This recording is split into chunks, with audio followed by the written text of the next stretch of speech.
suka ɗauke ni zuwa kabarina. Suna tafi cikin sauri, ina jin addu'ar da suke min, ina jin istirja'insu shine faɗin inna lillahi wa inna ilaihi raji'un.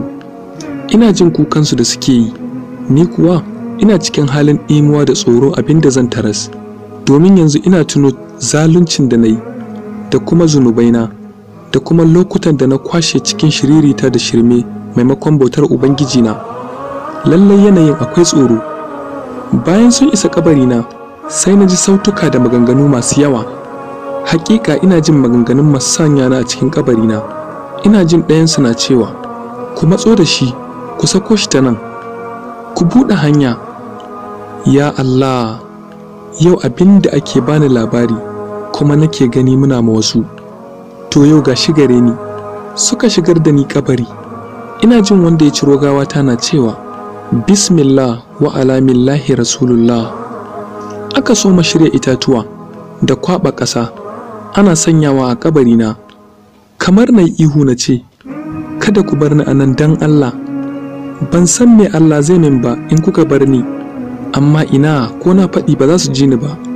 Na ga duhu ya so matsananta, sautin mutane na rarraguwa, amma ina jin ƙarar takalmansu da tattafiyansu.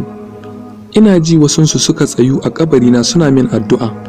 Hakika addu'arsu ta zamo ɗebe kewa a gare ni, kuma ta zamo sassauci ga kirjina. Musamman ɗaya daga cikinsu da na je yana cewa, ku roƙa masa tabbatuwa domin yanzu ana tambayarsa.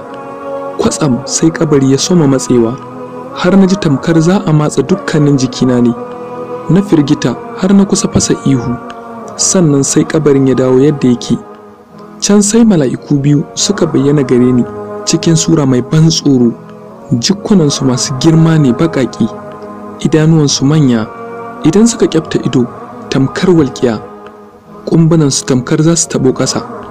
A hannun ɗayansu akwai guduma babba, wacce da a ce za a samu babban birni a buga masa ita, da dukkanin birnin sai ya rushe. Ɗayansu ya ce min, zauna. Sai na zauna. Ya ce da ni, waye ubangijinka? Shi kuma mai gudumar ya ƙwalo min ido.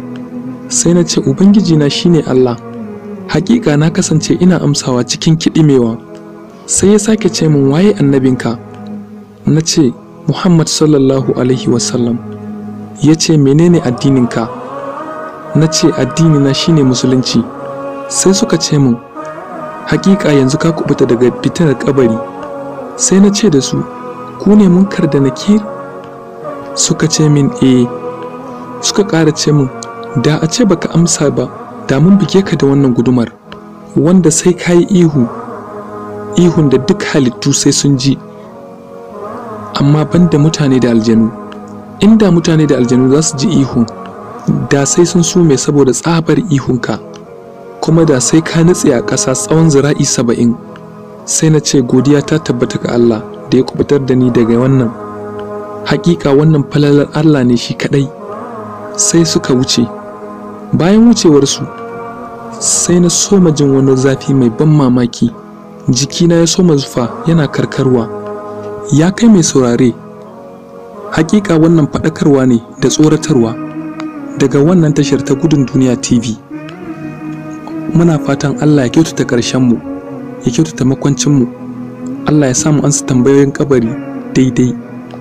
Da Allah ku danna mana subscribe, sai ku danna alamar ƙararrawa, sai ku sharing, domin wasu idan suka gani hankalansu zai dawo jikinsu, wasu sun sha'afa sun manta. Ya Allah ya samu dace.